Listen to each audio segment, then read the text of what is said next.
2021년 3월 22일 사순 제5주간 월요일 제1독서 다니엘 예언서 13장 1절에서 62절 사이의 말씀입니다. 그 무렵 바빌론에 요아킴이라고 하는 사람이 살고 있었다. 그는 수산나라고 하는 힐키야의 딸을 아내로 맞아들였는데 수산나는 매우 아름답기도 하거니와 주님을 경외하는 여인이었다. 수산나의 부모는 의로운 이들로서 그 딸을 모세의 율법에 따라 교육시켰다. 한편 요아킴은 아주 부유한 사람으로서 넓은 정원이 그의 집에 맞붙어 있었다. 그는 누구보다도 큰 존경을 받았기 때문에 유다인들이 늘 그를 찾아오곤 하였다. 그런데 그 해에 어떤 두 원로가 백성 가운데에서 재판관으로 임명되었다. 바로 그들을 두고 주님께서 이렇게 말씀하신 적이 있다. 바빌론에서 백성의 지도자로 여겨지는 재판관인 원로들에게서 죄악이 나왔다. 그들이 줄 곳 요아킴의 집에 있었으므로 소송거리가 있는 이들은 모두 그리로 그들을 찾아갔다. 한낮에 사람들이 떠나고 나면 수산나는 남편의 정원에 들어가 거닐곤 하였다. 그렇게 그곳에 들어가 거니는 수산나를 매일 눈여겨본 그 두 원로는 수산나에게 음욕을 품게 되었다. 그들은 양심을 억누르고 하늘을 보지 않으려고 눈을 돌린 채 의로운 판결조차 생각하지 않았다. 그들이 알맞은 날을 엿보고 있을 때 수산나가 여느 때와 마찬가지로 하녀 둘만 데리고 정원으로 들어갔다. 그리고 날이 무더웠으므로 그곳에서 목욕을 하려고 하였다. 거기에는 숨어서 수산나를 엿보는 그 두 원로 말고는 아무도 없었다. 수산나는 하녀들에게 내가 목욕을 하게 올리브 기름과 물분을 가져오고 정원 문들을 닫아 걸어라 하고 말하였다. 하녀들이 나가자마자 두 원로는 일어나서 수산나에게 달려가 말하였다. 자, 정원 문들은 잠겼고 우리를 보는 이는 아무도 없어. 우리는 당신을 간절히 원하오. 그러니 우리 뜻을 받아들여 우리와 함께 잡시다. 그러지 않으면 어떤 젊은이가 당신과 함께 있었고 바로 그 때문에 당신이 하녀들을 내보냈다고 증언하겠소. 수산나는 탄식하며 말하였다. 나는 꼼짝 못할 곤경에 빠졌소. 그렇게 하면 그것은 나에게 죽음이고 그렇게 하지 않는다 하여도 당신들의 소나기에서 빠져나갈 수가 없을 것이요. 주님 앞에 죄를 짓느니 차라리 그렇게 하지 않고 당신들의 소나기에 걸려드는 편이 더 낫소. 그러고 나서 수산나는 크게 소리를 질렀다. 그 두 원로도 수산나를 향하여 소리를 지르더니 그 가운데 하나가 달려가서 정원 문들을 열어젖혔다. 집에 있던 사람들이 정원에서 나는 고함 소리를 듣고 연문으로 뛰어들어가 수산나에게 일어난 일을 보았다. 원로들이 저희 쪽에 이야기를 하자 하인들은 매우 수치스럽게 생각하였다. 수산나를 두고 누가 그와 같은 말을 한 적이 한 번도 없었기 때문이다. 다음 날 수산나의 남편 요아킴의 집으로 백성이 모여들 때 그 두 원로는 수산나를 죽이겠다고 악한 생각을 가득 품고서 그리로 갔다. 그들이 백성 앞에서 말하였다. 사람을 보내어 요아킴의 아내 힐키야의 딸 수산나를 데려오게 하시오. 그러자 백성이 사람을 보냈다. 수산나는 부모와 자녀들과 모든 친척과 함께 나왔다. 그러자 수산나 곁에 있던 이들과 그를 보는 이들이 모두 울었다. 그 두 원로는 일어나 백성 한가운데에서 수산나의 머리에 자기들의 손을 얹었다. 수산나는 눈물이 가득한 채 하늘을 우러러 보았다. 마음으로 주님을 신뢰하고 있었기 때문이다. 그 두 원로는 이렇게 말하였다. 우리가 단둘이서 정원을 거닐고 있을 때 이 여자가 여종 둘을 데리고 정원으로 들어가더니 정원 문들을 닫아 걸고서는 여종들을 내보냈소. 그때 숨어있던 젊은이 하나가 이 여자에게 가더니 함께 누웠소. 정원 구석에 있던 우리는 그 죄악이 벌어지는 것을 보고서 그들에게 달려갔소. 그리고 둘이서 정을 통하는 것을 보기는 하였지만 그 자가 우리보다 힘이 세어 붙잡을 수는 없었소. 그래서 그 자는 문을 열고 달아나 버렸소. 그 대신 이 여자를 붙들고 그 젊은이가 누구냐고 물었지만 이 여자는 그것을 우리에게 알려주려고 하지 않았소. 이것이 우리의 증언이요. 그들이 백성의 원로이며 재판관이었기 때문에 회중은 그들을 믿고 수산나에게 사형을 선고하였다. 그때 수산나가 크게 소리 지르며 말하였다. 아, 영원하신 하느님, 당신께서는 감추어진 것을 아시고 무슨 일이든 일어나기 전에 미리 다 아십니다.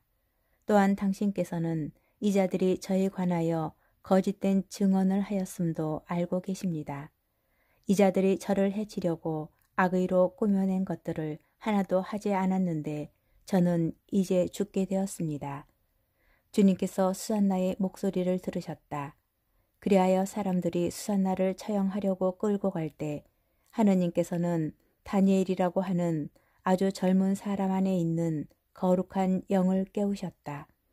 그러자 다니엘이 나는 이 여인의 죽음에 책임이 없습니다 하고 큰 소리로 외쳤다. 온 백성이 그에게 돌아서서 그대가 한 말은 무슨 소리요 하고 물었다. 다니엘은 그들 한가운데 서서 말하였다. 이스라엘 자손 여러분, 여러분은 어찌 그토록 어리석습니까? 신문을 해보지도 않고 사실을 알아보지도 않고 어찌 이스라엘의 딸에게 유죄 판결을 내릴 수가 있겠습니까? 법정으로 돌아가십시오. 이 자들은 수산나에 관하여 거짓 증언을 하였습니다. 온 백성은 서둘러 돌아갔다. 그러자 다른 원로들이 그에게 말하였다. 자, 하느님께서 그대에게 원로 지위를 주셨으니 우리 가운데 앉아서 설명해 보게. 다니엘이 저들을 서로 멀리 떼어 놓으십시오. 제가 신문을 하겠습니다. 하고 말하였다. 사람들이 그들을 따로 떼어 놓자 다니엘이 그들 가운데 한 사람을 불러 말하였다. 악한 세월 속에 나이만 먹은 당신, 이제 지난날에 저지른 당신의 죄들이 드러났소. 주님께서 죄 없는 이와 의로운 이를 죽여서는 안 된다고 말씀하셨는데도 당신은 죄 없는 이들에게 유죄 판결을 내리고 죄 있는 자들을 놓아주어 불의한 재판을 하였소. 자, 당신이 참으로 이 여인을 보았다면 그 둘이 어느 나무 아래에서 관계하는 것을 보았는지 말해 주시오. 그자가 유향나무 아래요 하고 대답하였다. 그러자 다니엘이 말하였다. 진정 당신은 자기 머리를 내놓고 거짓말을 하였소. 하느님의 천사가 이미 하느님에게서 판결을 받아왔소. 그리고 이제 당신을 둘로 베어버릴 것이요. 다니엘은 그 사람을 물러가게 하고 나서 다른 사람을 데려오라고 분부하였다. 그리고 그자에게 말하였다. 유다가 아니라 가나안의 후손인 당신, 아름다움이 당신을 호리고 음욕이 당신 마음을 비뚤어지게 하였소. 당신들은 이스라엘의 딸들을 그런 식으로 다루어 왔소. 그 여자들은 겁에 질려 당신들과 관계한 것이요. 그러나 이 유다의 딸은 당신들의 죄악을 허용하지 않았소. 자, 그러면 관계하는 그들을 어느 나무 아래에서 붙잡았는지 나에게 말해 보시오. 그자가 떡갈나무 아래요 하고 대답하였다. 그러자 다니엘이 말하였다. 진정 당신도 자기 머리를 내놓고 거짓말을 하였소. 하나님의 천사가 이미 당신을 둘로 잘라버리려고 칼을 든 채 기다리고 있어. 그렇게 해서 당신들을 파멸시키려는 것이요. 그러자 온 회중이 크게 소리를 지르며 당신께 희망을 두는 이들을 구원하시는 하느님을 찬미하였다. 다니엘이 그 두 원로에게 자기들이 거짓 증언을 하였다는 사실을 저희 입으로 입증하게 하였으므로 온 회중은 그들에게 들고 일어났다. 그리고 그들이 이웃을 해치려고 악의로 꾸며낸 그 방식대로 그들을 처리하였다. 모세의 율법에 따라 그들을 사형에 처한 것이다. 이렇게 하여 그날의 무죄한 이가 피를 흘리지 않게 되었다. 주님의 말씀입니다. 복음, 요한복음 8장 1절에서 11절의 말씀입니다. 그때 예수님께서는 올리브산으로 가셨다. 이른 아침에 예수님께서 다시 성전에 가시니 온 백성이 그분께 모여들었다. 그래서 그분께서는 앉으셔서 그들을 가르치셨다. 그때 율법 학자들과 바리사이들이 가늠하다 붙잡힌 여자를 끌고 와서 가운데에 세워놓고 예수님께 말하였다. 스승님, 이 여자가 가늠하다 현장에서 붙잡혔습니다. 모세는 율법에서 이런 여자에게 돌을 던져 죽이라고 우리에게 명령하였습니다. 스승님 생각은 어떠십니까? 그들은 예수님을 시험하고 고소할 구실을 만들려고 그렇게 말한 것이다. 그러나 예수님께서는 손을 굽히시어 손가락으로 땅에 무엇인가 쓰기 시작하셨다. 그들이 줄곧 물어대자 예수님께서 몸을 일으키시어 그들에게 이르셨다. 너희 가운데 죄 없는 자가 먼저 저 여자에게 돌을 던져라. 그리고 다시 몸을 굽히시어 땅에 무엇인가 쓰셨다. 그들은 이 말씀을 듣고 나이 많은 자들부터 시작하여 하나씩 떠나갔다. 마침내 예수님만 남으시고 여자는 그 가운데에 그대로 서 있었다. 예수님께서 몸을 일으키시고 그 여자에게 여인아, 그 자들이 어디 있느냐? 너를 단죄한 자가 아무도 없느냐? 하고 물으셨다. 그 여자가 선생님, 아무도 없습니다. 하고 대답하자 예수님께서 이르셨다. 나도 너를 단죄하지 않는다. 가거라. 그리고 이제부터 다시는 죄 짓지 마라. 주님의 말씀입니다. 오늘의 묵상. 사순 시기를 마무리하면서 어려운 숙제를 하는 기분으로 고해소 앞에 섭니다. 마음속에 가득한 미움과 증오가 왠지 스스로를 더 초라하게 만듭니다. 예수님을 외면하고 예수님의 목소리에 귀 기울이지 않았던 때가 생각나 가슴이 저려옵니다. 머릿속에서는 용서할 수 없고 용서하고 싶지도 않은 사람들이 떠나지 않습니다. 끊임없이 용서하라는 그 말씀이 더욱 무겁게 가슴을 짓눌러 옵니다. 큰 죄를 지은 여자가 유다인들 앞에 있습니다. 용서하지 못할, 용서해서도 안 되는 죄를 지은 여자입니다. 모세의 율법은 여자를 용서하지 말라고 이야기합니다. 예수님께서도 그들에게 용서를 강요하지 않으십니다. 대신 그들이 용서하게끔 기다려 주십니다. 용서를 위하여 먼저 자신을 바라보라고 이야기하십니다. 자신의 모습을 둘러볼 시간을 주십니다. 다른 사람이 저지른 99개의 죄만 바라본다면 용서의 마음은 결코 생기지 않습니다.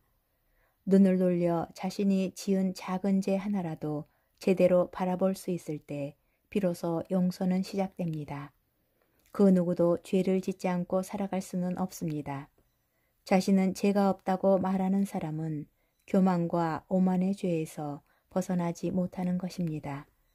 용서의 시작은 다른 이들이 지은 큰 죄를 바라보는 것이 아니라 나의 작은 죄를 바라보면서 시작됩니다. 또한 용서는 무관심이 아닙니다. 용서는 사랑이어야 합니다. 내 마음의 평화만을 위하여, 나 한 사람의 구원과 깨끗함만을 위하여 용서하는 것이 아닙니다. 용서를 청하지 않는 자에게 자신이 어떤 잘못을 하였는지도 모르는 사람을 용서하는 것은 무관심일 뿐입니다. 그들이 잘못하였다고 이야기해야 합니다. 불의한 마음에 하나님의 정의를 새겨주어야 합니다. 그러고 나서 그가 잘못을 깨달았을 때 용서는 이루어집니다. 우리 모두가 죄인임을 잊지 말았으면 합니다. 우리 앞에서 예수님께서 말씀하십니다.